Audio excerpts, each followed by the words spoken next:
Tak boleh dapat kunci lah.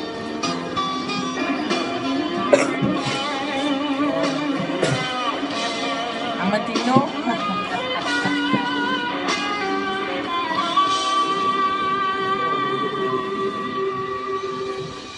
Pernahkah aku sakiti hatimu?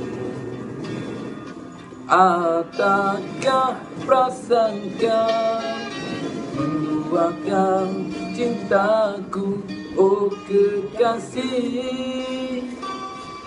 Semuanya tiada ku lakukan, tapi mengapa engkau tak pernah peduli?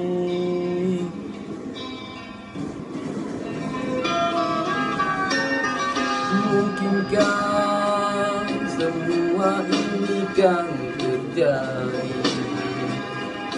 padaku yang selalu menyayangi dirimu setulus hati? Biarlah rela aku menahan demi ketuhanan cinta kita berdua. Rindiani kekasih